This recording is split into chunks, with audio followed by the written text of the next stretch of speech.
We start, Caro, with the Bulldogs. That loss yesterday was seismic for the Dogs.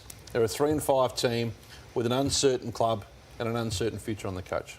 Well, I think it's pretty clear now that the Bulldogs need to make the finals. If they don't make the finals, I don't think Luke Beveridge will be there next year. He knows it, the club knows it. And you question again the decision to do what they did last year. Can we listen to some of the Bulldogs leaders? We can, because there's divided views seemingly internally, and you've highlighted this along the way on the list, and whether it's a finals-worthy team or one that Luke Beveridge perhaps has a slightly different view of. Here's the narrative starting with Chris Grant last year, the football director, then into Luke on the weekend, and then the president, Kylie Watson-Wheeler, today.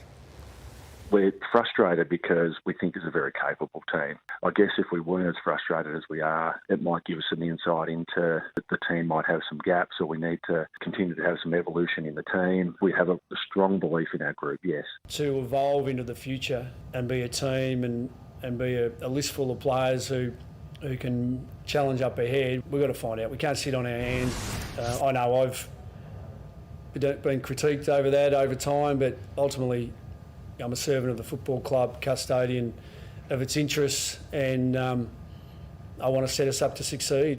Well, I think the reality is when you think about the evolution of your football team and the game and where you're at, you need to improve on the previous year. So given that we just missed out on finals last year, making finals is improvement. But at our best, we're very, very good. Certainly it was a game that we all definitely expected to win. So, of course, we're all disappointed and frustrated. And so I think, the important thing is that it's not about panicking or particularly listening to external narratives. You really need to focus on what's happening within your club. Is there panic?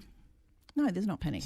No. Agree with you, Caro. It's a finals or bust mood or language, and that might be known by mid-year given the fixture, so that's interesting. And this is the review that caused some of the changes at the end of last year. There were some short steps potentially and some workarounds here, Kane and Caro, but these changes, in hindsight, have they worked? Where do you think the balance of power sits? Look, I'm not still sure exactly what role Chris Grant is playing. Amit Baines is overseeing the entire operation. I'm still not entirely sure how much sway Matthew Egan, who has been put pretty much in charge, essentially, of the coach in terms of week-to-week performances. The changes, it seemed to me, were basically saying the coach has had too much power, he's made some wrong decisions, he hasn't handled situations well, and he should have had more strength around him. I don't see that as necessarily happening at the end of that review, and I'm not sure even the people who took part in the review are certain that the right moves were made. And the way that they continually talk down the list is a frustration of mine. It must be frustrating for the Western Bulldogs fans because their expectations is to be a great side, and I think they can be that. Their refusal to defend, their inability to stop momentum, we've spoken about a lot.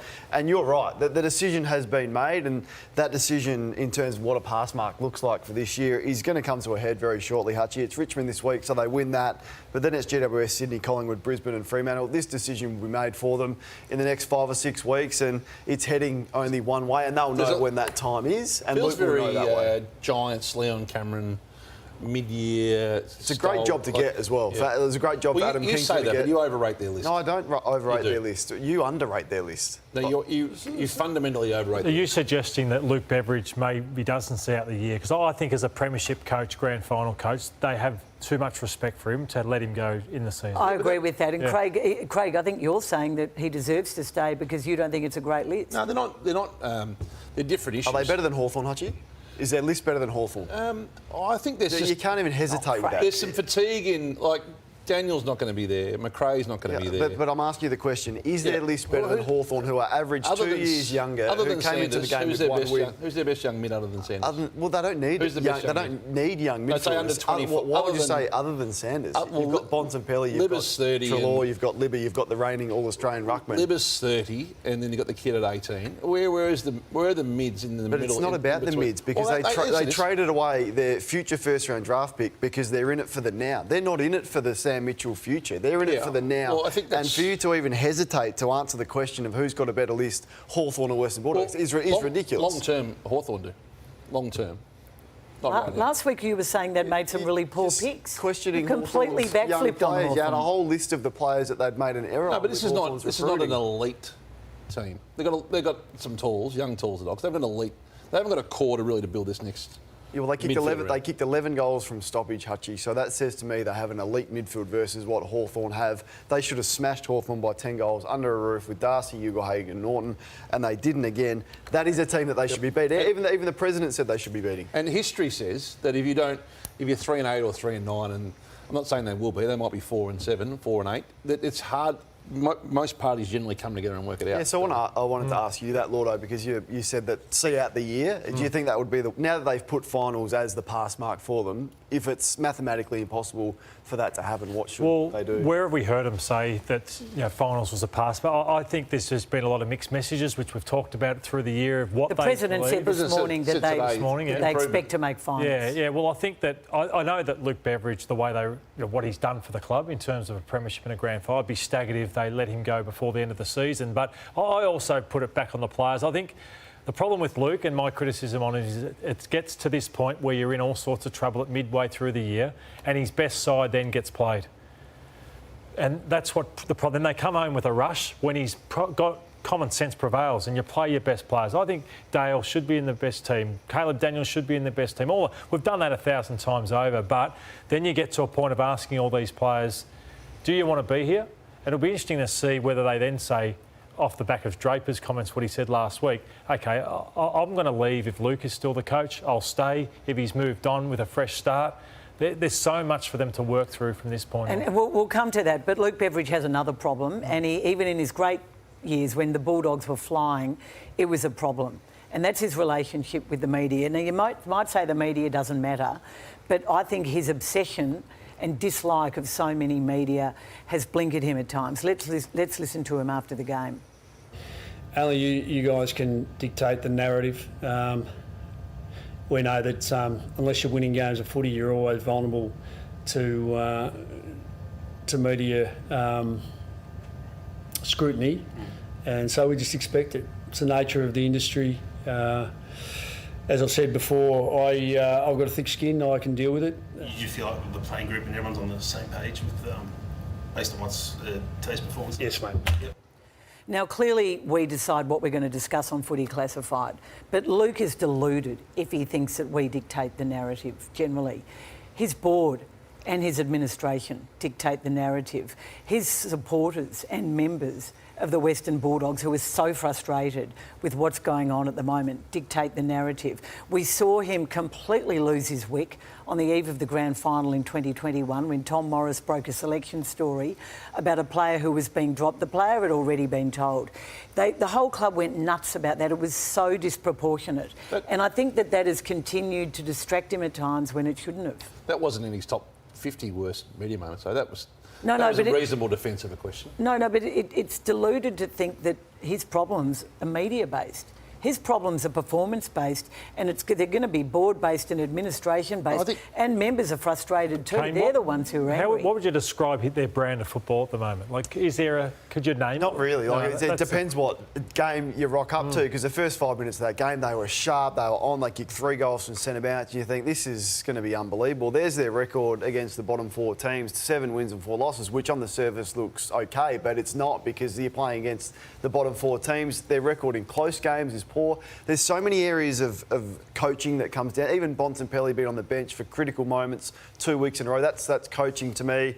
Your inability to stop goals off turnover, minus 51 points yesterday. So every week there's areas of deficiencies, and they're not just 1 week. They're not outliers. They've been there for so long. And that's where my criticism... It's not personal against Luke. I just think he's underperformed. He's got all these tools in the garage that he's wasting, and a new coach will come in and you watch the improvement of the Western Bulldogs when that happens. Will there be other scapegoats here? Will other heads roll? Will Chris Grant be hurt by this? Will Amit Baines be hurt by this? Has to be, don't you think? Like, the decision to re-sign him 12 months before they had to and before there was any sort of deadline to do that has to come back to the people that made those decisions, doesn't it? Things have a way of compounding too, with Liberatore out indefinitely now, 4th concussion and 3rd in, I think, 10 weeks. So we're thinking of Libba. The Hawthorn move of Sicily forward, you and Lordo called for this last week as a means to test it, as an idea. It happened by accident at 3/4 time on the weekend, and Sam Mitchell explained how it came about. 3/4 time, we'd already made a sub. I said, what are you thinking? He said, I just might not be able to do a couple of things. So maybe, I can keep playing, but I don't want to cost us. What about forward? I could swap with with Hardwick. So I basically got them together and said, what do you guys think? And then they said, yeah, all right, let's do that. And I think they should do it more often and potentially start him as a forward some weeks. I know I saw him as a junior and he was a star forward for Box Hill Hawks when he was making his way in the game. He was a dominant player in a grand final for the Box Hill Hawks. So he's been a good player, but they've sort of worked him out a little bit. They play through him a lot. And this was late in the game. On Karmas, I question whether Karmas is doing the right thing. Being pushed out by his good shoulder, could he have got behind him and tested out the shoulder where he couldn't mark the footy?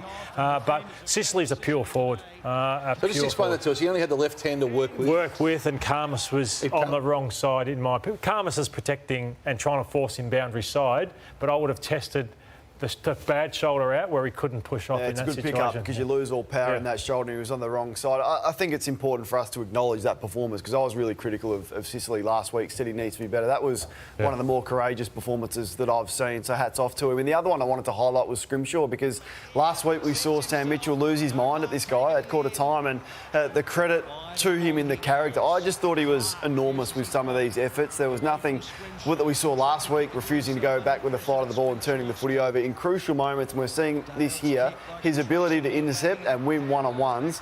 So, Hutchie, you've mentioned, and you sort of mocked me a little bit with my comments on Sam Mitchell as a genius, but you'd have to say that coaching move of really getting up Sicily and knowing your player paid dividends, because if he doesn't play yesterday, they don't win. It's not really genius levels, though. But members of this panel were slightly critical of Sam Mitchell and his attack on Scrimshaw last week when others felt it showed that he was passionate and the guy deserved a bit of a spray. So I think he's come up trumps, and you were probably wrong. Just on Scrimmer though, Scrimshaw, obviously the coach at junior footy, Scrimshaw was seen by some as the best junior footballer in the country. So he should be capable of that. He's a slow burn at the Gold Coast. So if he can do more of that, it allows Sicily to play forward more. It was a romantic and wonderful story, Kel Shadir's debut yesterday, and I love the way that he played. He kicked 2 goals, he presented, he took the ball at the highest point, looked a real presence for them. My question to you, Lordo and Kane, is pick 56 was the father-son bid. The competition's screaming out for young tools.